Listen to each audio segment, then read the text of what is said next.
how Freya gained her necklace, and how her loved one was lost to her. Yes, Loki went through Asgard silent and with head bent, and the dwellers in Asgard said one unto the other, "This will teach Loki to work no more mischief." They did not know that what Loki had done had sown the seeds of mischief, and that these seeds were to sprout up and bring sorrow to the beautiful Vana Freya, to Freya whom the giant wanted to carry off with the sun and the moon as payment for his building the wall round Asgard. Freya had looked upon the wonders that Loki had brought into Asgard, the golden threads that were Sif's hair, and Frey's boar that shed light from its bristles as it flew. The gleam of these golden things dazzled her, and made her dream in the daytime and the nighttime of the wonders that she herself might possess. And often she thought, what wonderful things the three giant women would give me if I could bring myself to go to them on their mountain-top. But long ere this, when the wall around their city was not yet built, and when the gods had set up only the court with their 12 seats, and the hall that was for Odin and the hall that was for the goddesses, there had come into Asgard 3 giant women. They came after the gods had set up a forge, and had begun to work metal for their buildings. The metal they worked was pure gold. With gold they built Gladsheim, the hall of Odin, and with gold they made all their dishes and household ware. Then was the age of gold, and the gods did not grudge gold to anyone. Happy were the gods then, and no shadow nor foreboding lay on Asgard. But after the 3 giant women came the gods began to value gold and to hoard it. They played with it no more, and the happy innocence of their first days departed from them. At last the 3 were banished from Asgard. The gods turned their thoughts from the hoarding of gold, and they built up their city, and they made themselves strong. And now Freya, the lovely Vanir bride, thought upon the giant women and on the wonderful things of gold they had flashed through their hands. But not to Odin, her husband, did she speak her thoughts, for Odin, more than any of the other dwellers in Asgard, was wont to think on the days of happy innocence, before gold came to be hoarded and valued. Odin would not have Freya go near the mountain-top, where the 3 had their high seat, but Freya did not cease to think upon them, and upon the things of gold they had. Why should Odin know I went to them? She said to herself. No one will tell him, and what difference will it make if I go to them and gain some lovely thing for myself? I shall not love Odin the less because I go my own way for once. Then one day she left their palace, leaving Odin, her husband, playing with their little child, Nasa Domshayan. She left the palace and went down to the earth. There she stayed for a while, tending the flowers that were her charge. After a while she asked the elves to tell her where the mountain was, on which the 3 giant women stayed. The elves were frightened, and would not tell her, although she was queen over them. She left them, and stole down into the caves of the dwarfs. It was they who showed her the way to the seat of the giant women. But before they showed her the way they made her feel shame and misery. "We will show you the way if you stay with us here," said one of the dwarfs. "For how long would you have me stay?" said Freya. "Until the cocks in Svartheim crow," said the dwarfs, closing round her. "We want to know what the company of one of the Vanir is like." "I will stay," Freya said. Then one of the dwarfs reached up and put his arms round her neck and kissed her with his ugly mouth. Freya tried to break away from them, but the dwarfs held her. "You cannot go away from us now, until the cocks of Svartheim crow," they said. Then one and then another of the dwarfs pressed up to her and kissed her. They made her sit down beside them on the heaps of skins they had. When she wept, they screamed at her and beat her. One, when she would not kiss him on the mouth, bit her hands. So Freya stayed with the dwarfs until the cocks of Svartheim crew. Day, they showed her the mountain on the top of which the 3 banished from Asgard had their abode. The giant women sat overlooking the world of men. "What would you have from us, wife of Odin?" One who was called Gullveig said to her. "Alas, now that I have found you, I know that I should ask you for naught." Freya said, "Speak, Vana," said the second of the giant women. The third said nothing, but she held up in her hands a necklace of gold, most curiously fashioned. "How bright it is," Freya said. "There is shadow where you sit, women, but The necklace you hold makes brightness now.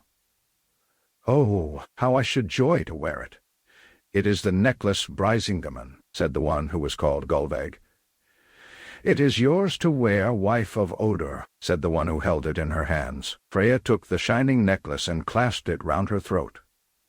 She could not bring herself to thank the giant women, for she saw that there was evil in their eyes. She made reverence to them, however, and she went from the mountain on which they sat overlooking the world of men. In a while she looked down, and saw Brisingamen, and her misery went from her. It was the most beautiful thing ever made by hands. None of the Aesir, and none other of the Vanir possessed a thing so beautiful. It made her more and more lovely, and Odin, she thought, would forgive her when he saw how beautiful and how happy Brisingamen made her. She rose up from amongst the flowers and took leave of the slight elves, and she made her way into Asgard. All who greeted her looked long and with wonder upon the necklace that she wore. And into the eyes of the goddesses there came a look of longing when they saw Brisingamen. But Freya hardly stopped to speak to anyone. As swiftly as she could, she made her way to her own palace. She would show herself to Odin and win his forgiveness. She entered her shining palace and called to him. No answer came. Her child, the little Nasa, was on the floor, playing. Her mother took her in her arms. But the child, when she looked on Brisingamen, turned away crying. Freya left Nasa down and searched again for Odin. He was not in any part of their palace. She went into the houses of all who dwelt in Asgard, asking for tidings of him. None knew where he had gone to. At last Freya went back to their palace, and waited for Odin to return. But Odin did not come. One came to her. It was a goddess, Odin's wife, the queenly Frigga. You are waiting for Odin, your husband, Frigga said. Let me tell you, Odin will not come to you here. He went, when for the sake of a shining thing, you did what would make him unhappy. Odin has gone from Asgard, and no one knows where to search for him. I will seek him outside of Asgard, Freya said. She wept no more, but she took the little child Nasa and put her in Frigga's arms. Then she mounted her car that was drawn by 2 cats, and journeyed down from Asgard to Midgard, the earth, to search for Odin, her husband, year in and year out. And over all the earth, Freya went searching and calling for the lost Odin. She went as far as the bounds of the earth, where she could look over to Jotunheim, where dwelt the giant who would have carried her off with the sun and the moon as payment for the building of the wall around Asgard.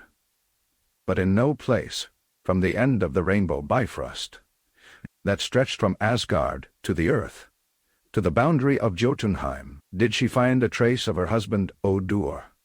At last she turned her car toward Bifrost, the rainbow bridge that stretched from Midgard, the earth, to Asgard. The dwelling of the gods, Heimdall, the watcher for the gods, guarded the rainbow bridge. To him Freya went with a half-hope fluttering in her heart. She cried, O Heimdall, watcher for the gods, speak, and tell me if you know where Odin is. Odin is in every place where the searcher has not come. Odin is in every place that the searcher has left. Those who seek him will never find Odin, said Heimdall, the watcher for the gods. Then Freya stood on Bifrost and wept. Frigga, the queenly goddess, heard the sound of her weeping, and came out of Asgard to comfort her. What comfort can you give me? Frigga, cried Freya. What comfort can you give me when Odin will never be found by one who searches for him? Behold how your daughter, the child Nasa, has grown, said Frigga. Freya looked up and saw a beautiful maiden standing on Bifrost, the rainbow bridge. She was young, more youthful than any of the Vanir or the Aesir, and her face and her form were so lovely that all hearts became melted when they looked upon her, and Freya was comforted in her loss. She followed Frigga across Bifrost, the rainbow bridge, and came once again into the city of the gods. In her own palace in Asgard, Freya dwelt with Nasa, her child, Santal. She wore round her neck Brisingamen the necklace that lost her odor, but now she wore it, not for its splendor, but as a sign of the wrong she had done. She weeps, and her tears become golden drops as they fall on the earth, and by poets who know her story, she is called the beautiful Lady in Tears. How Frey won Gerda, the giant maiden, and how he lost his magic sword.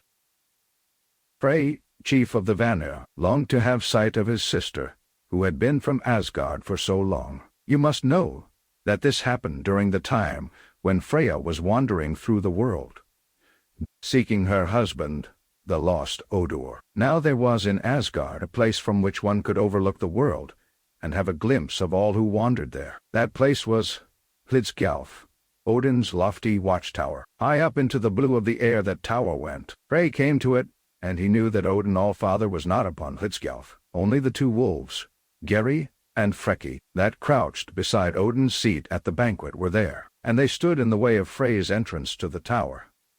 But Frey spoke to Geri and Freki in the language of the gods, and Odin's wolves had to let him pass. But as he went up the steps within the tower, Frey, chief of the Vanir, knew that he was doing a fateful thing. For none of the high gods, not even Thor the defender of Asgard, nor Balder, the best beloved of the gods, had ever climbed to the top of that tower and seated themselves upon the All-Father's seat. But if I could see my sister once, I should be contented, said Frey to himself, and no harm can come to me if I look out on the world. He came to the top of Hlidskjalf. He seated himself on Odin's lofty seat. He looked out on the world. He saw Midgard, the world of men, with its houses and towns, its farms and people. Beyond Midgard he saw Jotunheim, the realm of the giants, terrible with its dark mountains and its masses of snow and ice. He saw Freya as she went upon her wanderings, and he marked that her face was turned toward Asgard, and that her steps were leading toward the city of the gods. I have contented myself by looking from Hlidskjalf, said Frey to himself, and no harm has come to me. But even as he spoke, his gaze was drawn to a dwelling that stood in the middle of the ice and snow of Jotunheim. Long he gazed upon that dwelling, without knowing why he looked that way. Then the door of the house was opened, and a giant maiden stood within the doorway. Frey gazed and gazed on her. So great was the beauty of her face that it was like starlight in that dark land. She looked from the doorway of the house, and then turned and went within. Shutting the door, Frey sat on Odin's high seat for long. Then he went down the steps of the tower, and passed by the two wolves, Geri and Freki, that looked threateningly upon him. He went through Asgard, but he found no one to please him in the city of the gods. That night sleep did not come to him, for his thoughts were fixed upon the loveliness of the giant maid he had looked upon. And when morning came he was filled with loneliness because he thought himself so far from her. He went to Hlidskjalf again, thinking to climb the tower and have sight of her once more. But now the two wolves, Geri and Freki, bared their teeth at him, and would not let him pass, although he spoke to them again in the language of the gods. He went and spoke to wise Njord, his father. She whom you have seen, my son, said Njord, is Gerda, the daughter of the giant Geimer. You must give over thinking of her. Your love for her would be an ill thing for you. Why should it be an ill thing for me? Frey asked. Because you would have to give that which you prize most for the sake of coming to her. That which I prize most, said Frey, is my magic sword. You will have to give your magic sword, said his father, the wise Njord. I will give it, said Frey, loosening his magic sword from his belt. Bethink thee, my son, said Njord. If thou givest thy sword, what weapon wilt thou have on the day of Ragnarök, when the giants will make war upon the gods? Frey did not speak, but he thought the day of Ragnarök was far off. I cannot live without Gerda, he said as he turned away. There was one in Asgard who was called Skirnir. He was a venturesome being, who never cared what he said or did. To no one else but Skirnir could Frey bring himself to tell of the trouble that had fallen on him, the trouble that was the punishment for his placing himself on the seat of the All-Father. Skirnir laughed when he heard Frey's tale. Thou, a Van, in love with a maid of Jotunheim, This is fun indeed. Will ye make a marriage of it? Would that I might even speak to her, or send a message of love to her, said Frey. But I may not leave my watch over the elves, and if I should take a message to Gerda, said Skirnir the venturesome, what would my reward be? My boat, Skidbladnir, or my boar, Golden Bristle, said Frey. No, no, said Skirnir. I want something to go by my side. I want something to use in my hand. Give me the magic sword you own. Frey thought upon what his father said, that he would be left weaponless on the day of Ragnarök, when the giants would make war upon the gods, and when Asgard would be endangered. He thought upon this and drew back from Skirnir, and for a while he remained in thought. And all the time thick-set Skirnir was laughing at him out of his wide mouth and his blue eyes. Then Frey said to himself, the day of Ragnarök is far off, and I cannot live without Gerda. He drew the magic sword from his belt, and he placed it in Skirnir's hand. I give you my sword, Skirnir, he said. Take my message to Gerda, Gymer's daughter, taught show her this gold and these precious jewels, and say I love her, and that I claim her love. I shall bring the maid to you, said Skirnir the venturesome. But how wilt thou get to Jotunheim? Said Frey, suddenly remembering how dark the giant's land was, and how terrible were the approaches to it. Oh, with a good horse and a good sword one can get anywhere, said Skirnir. My horse is a mighty horse, and you have given me your sword of magic. Tomorrow I shall make the journey. Skirnir rode across Bifrost, the rainbow bridge, laughing out of his wide mouth and his blue eyes at Heimdall, the warder of the bridge to Asgard.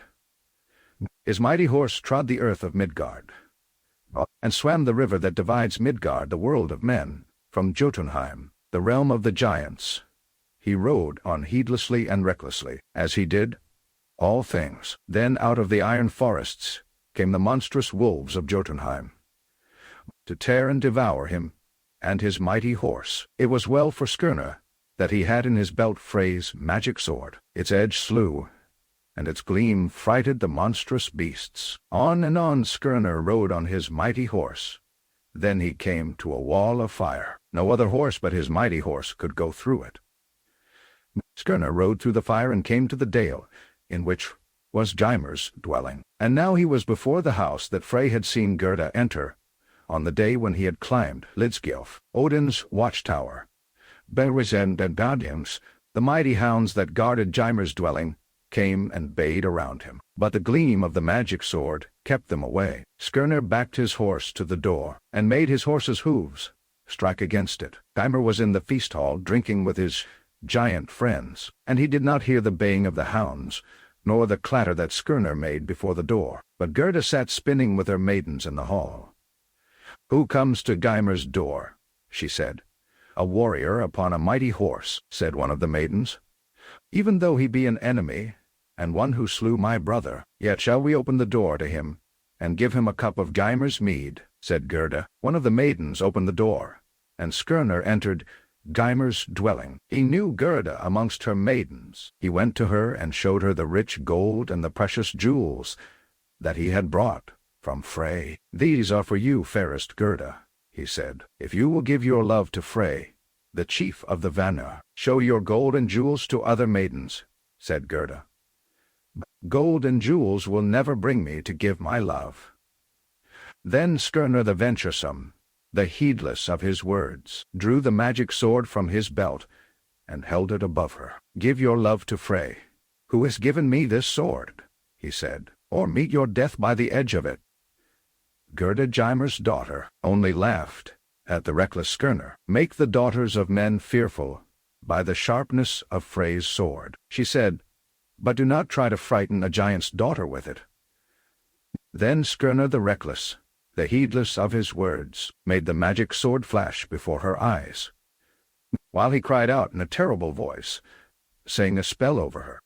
Gerda, I will curse thee. Yes, with this magic blade I shall touch thee. Such is its power, that, like a thistle, withered 'twill leave thee, like a thistle, the wind strips from the roof. Nine wundum chout, jung sambam, sheus shorts on a roof. hearing these terrible words and the strange hissings of the magic sword. Gerda threw herself on the ground, crying out for pity. But Skirnir stood above her, and the magic sword flashed and hissed over her. Skirnir sang, "More ugly I'll leave thee than maid ever was. Thou wilt be mocked at by men and by giants. A dwarf only will wed thee. Now, on this instant, with this blade I shall touch thee, and leave thee bespelled." She lifted herself on her knees, and cried out to Skirnir to spare her from the spell of the magic sword. "Only if thou wilt give thy love to Frey," said Skirnir. "I will give my love to him," said Gerda. "Now put up thy magic sword and drink a cup of mead and depart from Gymer's dwelling." "I will not drink a cup of your mead, nor shall I depart from Gymer's dwelling, until you yourself say that you will meet and speak with Frey." "I will meet and speak with him," said Gerda. "When will you meet and speak with him?" asked Skirnir. "In the wood of Bari 9 nights from this. Let him come and meet me there." Then Skirnir put up his magic sword and drank the cup of mead that Gerda gave him. He rode from Gymer's house, laughing aloud at having won Gerda for Frey, and so making the magic sword his own forever. Skirnir the venturesome, the heedless of his words, riding across Bifrost on his mighty horse, found Frey standing waiting for him beside Heimdall, the warder of the bridge to Asgard. "What news dost thou bring me?" cried Frey. "Speak, Skirnir, before thou dost dismount from thine horse." "In 9 nights from this thou mayst meet Gerda in Bari wood," said Skirnir. He looked at him, laughing out of his wide mouth and his blue eyes. But Frey turned away, saying to himself, "Long is one day, long, long 2. Can I live through 9 long days?" Long indeed were these days for Frey. But the 9th day came, and in the evening Frey went to Bari wood, and there he met Gerda, the giant maid. She was as fair as when he had seen her before the door of Gymer's house. And when she saw Frey, so tall and noble-looking, the giant's daughter was glad that Skirnir the venturesome had made her promise to come to Bariwood. They gave each other rings of gold. It was settled that the giant maid should come as a bride to Asgard. Gerda came, but another giant maid came also. This is how that came to be. All the dwellers in Asgard were standing before the great gate, waiting to welcome the bride of Frey. There appeared a giant maid who was not Gerda. All in armor was she. "I'm Skadi," she said, "the daughter of Thiassi. My father met his death at the hands of the dwellers in Asgard. I claim a recompense." "What recompense would you have, maiden?" asked Odin, smiling to see a giant maid standing so boldly in Asgard. "A husband from amongst you, even as Gerda, and I myself must be let choose him." All laughed aloud at the words of Skadi. Then said Odin, laughing, "We will let you choose a husband from amongst us, but you must choose him by his feet." "I will choose him whatever way you will," said Skadi, fixing her eyes on Balder, the most beautiful of all the dwellers in Asgard. They put a bandage round her eyes, and the Aesir and the Vanir seat in a half-circle around. As she went by, she stooped over each and laid hands upon their feet. At last she came to one whose feet were so finely formed that she felt sure it was Balder. She stood up and said, "This is the one that Skadi chooses for her husband." Then the Aesir and the Vanir laughed more and more. They took the bandage off her eyes, and she saw, not Balder the beautiful, but Njord, the father of Frey. But as Skadi looked more and more on Njord, she became more and more contented with her choice, for Njord was strong, and he was noble-looking. These two, Njord and Skadi, went first to live in Njord's palace by the sea, but the coming of the sea mew would waken Skadi too early in the morning, and she drew her husband to the mountain-top where she was more at home. He would not live long away from the sound of the sea. Back and forward, between the mountain and the sea, Skadi and Njord went, but Gerda stayed in Asgard, with Frey, her husband, and the Aesir and the Vanir came to love greatly Gerda, the giant maid. Heimdall and little Hnossa. How all things came to be. Hnossa, the child of Freya and the lost Odur. was the youngest of all the dwellers in Asgard. And because it had been prophesied that the child would bring her father and her mother together, little Nasa was often taken without the city of the gods to stand by Bifrost, the rainbow bridge, so that she might greet Odin if his steps turned toward Asgard. In all the palaces of the city of the gods, little Nasa was made welcome. In Fensalir, the halls of mists, where Frigga, the wife of Odin, All-Father, sat spinning with golden threads. In Breidablik, where Balder, the well-beloved, lived with his fair wife, the young Nanna. In Bilskirner, the winding house, where Thor and Sif lived, and in Odin's own palace Valaskjalf, that was all roofed over with silver shields. The greatest of all of the palaces was Gladsheim, that was built by the golden-leaved wood Glacier. Here the banquets of the gods were held. Often little Nasa looked within, and saw Odin All-Father seated at the banquet table, with a mantle of blue over him, and a shining helmet shaped like an eagle upon his head. Odin would sit there, not eating at all, but drinking the wine of the gods, and taking the food off the table and giving it to Geri and Freki, the two wolves that crouched beside his seat. She loved to go outside the great gate and stay beside Heimdall, Baldur, the warder of the Rainbow Bridge. There, when there was no one crossing that she might watch, she would sit beside Heimdall and listen to the wonders that he spoke of. Heimdall held in his hands the horn that was called the Jallarhorn. He would sound it to let the dwellers in Asgard know that one was crossing the Rainbow Bridge. And Heimdall told little Nasa how he had trained himself to hear the grasses grow, and how he could see all around him for 100 miles. He could see in the night as well as the day. He never slept. He had 9 mothers, he told Nasa, and he fed on the strength of the earth and the cold sea. As she sat beside him, day after day, Heimdall would tell little Nasa how all things began. He had lived from the beginning of time, and he knew all things. Before Asgard was built, he said, and before Odin lived, earth and sea and sky were all mixed together. What was then was the chasm of chasms. In the north there was Niflheim, the place of deadly cold. In the south there was Muspelheim, the land of fire. In Niflheim there was a cauldron called Hvigilmur, that poured out 12 rivers that flowed into the chasm of chasms. Ginnungagap, the chasm of chasms, filled up with ice, for the waters of the rivers froze as they poured into it. From Muspelheim came clouds of fire that turned the ice into thick mists. The mists fell down again in drops of dew. And from these drops were formed Ymir, the ancient giant Ymir. The ancient giant traveled along by the 12 rivers, until he came to where another living form was standing in the mists. This was a giant cow. Audhumla was the name of that cow. Ymir laid down beside her and drank her milk. And on the milk she gave him, he lived. Other beings were formed out of the dew that fell to the ground. They were the daughters of the frost, and Ymir, the ancient giant, married one, and their children were the giants. One day Ymir saw Audhumla breathe upon a cliff of ice and lick with her tongue the place she breathed on. As her tongue went over and over the place, he saw that a figure was being formed. It was not like a giant's form. It was more shapely and more beautiful. A head appeared in the cliff and golden hair fell over the ice. As Ymir looked upon the being that was being formed, he hated him for his beauty. Audhumla, the giant cow, went on licking the place where she had breathed. At last a man completely formed stepped from the cliff. Ymir, the ancient giant, hated him so much that he would have slain him then and there. But he knew that if he did this, Audhumla would feed him no more with her milk. Bur was the name of the man who was formed in the ice cliff. Bur, the first of the heroes. He too lived on the milk of Audhumla.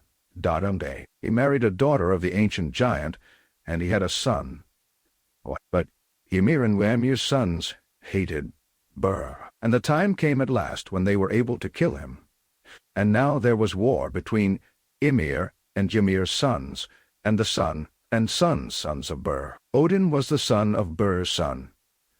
Odin brought all his brothers together, and they were able to destroy Ymir and all his brood. All except one. So huge was Ymir, that when he was slain, his blood poured out in such a mighty flood that his sons were all drowned in it, all except Bergelmir, who was in a boat with his wife when the flood came, and who floated away on the flood to the place that we now call Jotunheim, the realm of the giants. Now Odin and his sons took the body of Ymir, the vastest body that ever was, and they flung it into the chasm of chasms, filling up all the hollow places with it. They dug the bones out of the body, and they piled them up as the mountains. They took the teeth out, and they made them into the rocks. They took the hair of Ymir, and they made it into the forests of trees. They took his eyebrows and formed them into the place where men now dwell. Midgard, out of Ymir's hollow skull, they made the sky. And Odin and his sons and brothers did more than this. They took the sparks and the clouds of flame that blew from Muspelheim, and they made them into the sun and the moon and all the stars that are in the sky. Odin found a dusky giantess named Night, whose son was called Day, and he gave both of them horses to drive across the sky. Night drove a horse that is named Hrimfax, Frosty Mane, and Day drove a horse that is named Skinfax, Shining Mane. From Hrimfax's bit fall the drops that make the dew upon the earth. Then Odin and his sons made a race of men and women, and gave them Midgard to live in. Ugly dwarfs had grown up, and had spread themselves over the earth. These Odin made go live in the hollow places beneath the earth. The elves he let stay on the earth, but he gave them the tasks of tending the streams and the grasses and the flowers. And with the Vanir he made peace after a war had been waged, taking Njord from them for a hostage. Bergelmir, the giant who escaped drowning in Ymir's blood, had sons and daughters in Jotunheim. They hated Odin and his sons, and strove against them. When Odin lighted up the world with the sun and the moon, they were very wroth, and they found two of the fiercest of the mighty wolves of Jotunheim, and set them to follow them. And still, the sun and the moon, Sol and Mani, are followed by the wolves of Jotunheim. Such wonders did Heimdall with the golden teeth tell Nasa, the youngest of the dwellers in Asgard.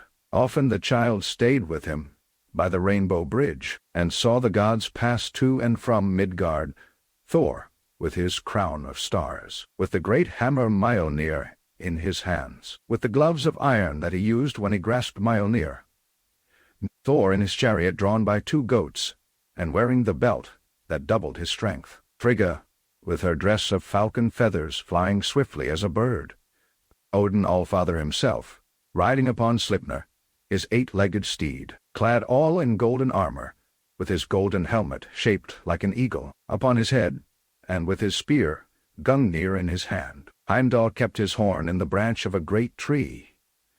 This tree was called Yggdrasil, he told little Nasa, and it was a wonder to gods and men.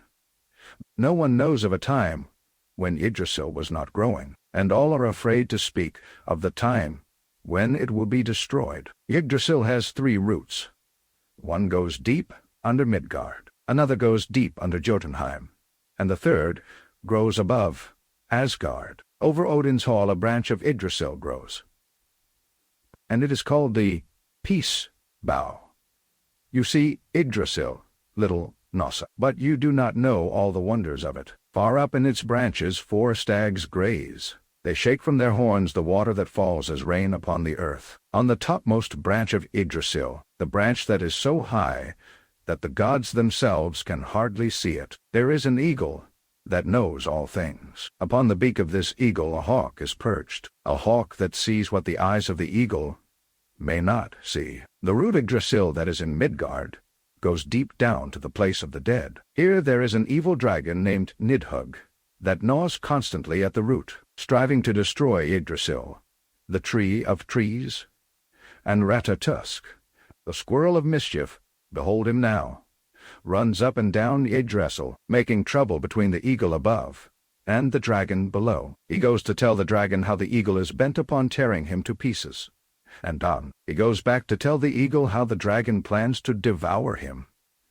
The stories that he brings to Nidhugg make that evil dragon more fierce to destroy Yggdrasil, the tree of trees, so that he may come upon the eagle and devour him. There are 2 wells by the roots of Yggdrasil, And one is above, and one is below. One is beside the root that grows in Jotunheim. This is a well of knowledge, and it is guarded by old Mimir, the wise. Whoever drinks out of this well knows of all the things that will come to be. The other well is by the root that grows above Asgard. No one may drink out of this well. The three sisters that are the holy Norns guard it, and they take the white water from it to water Yggdrasil, that the tree of life may keep green and strong. This well, little Nossa, is called Urda's well. And little Nossa heard that by Urda's well there were two beautiful white swans. They made a music that the dwellers in Asgard often heard, but Nossa was too young to hear the music that was made by the swans of Urda's well. The Allfather's forebodings. How he leaves Asgard. Two ravens had Odin Allfather. Hugin and Munin were their names. They flew through all the worlds every day, and coming back to Asgard, they would light on Odin's shoulders and tell him of all the things they had seen and heard. And once a day passed without the ravens coming back. Then Odin, standing on the watchtower Hlidskjalf, said to himself, I fear me for Hugin, lest he come not back, but I watch more for Munin. A day passed, and the ravens flew back. They sat, one on each of his shoulders. Then did the Allfather go into the council hall that was beside Glacier, the wood that had leaves of gold, and hearkened to what Hugin and Munin had to tell him. They told him only of shadows and forebodings. Odin Allfather did not speak to the dwellers in Asgard of the things they told him, but Frigga, his queen, saw in his eyes the shadows and forebodings of things to come.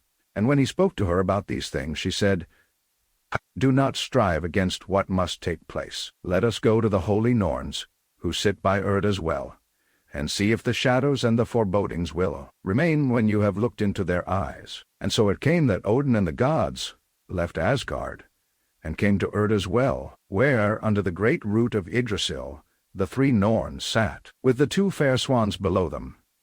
But Odin went, and Tyr, the great swordsman, and Balder, the most beautiful, and the best beloved of the gods, and Thor, with his hammer.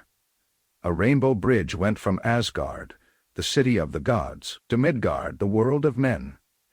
But another rainbow bridge, more beautiful and more tremulous still, went from Asgard to that root of Yggdrasil, under which was Urda's well. This rainbow bridge was seldom seen by men, and where the ends of the two rainbows came together, Heimdall stood. Heimdall with the golden teeth, the watcher for the gods, and the keeper of the way to Urda's well.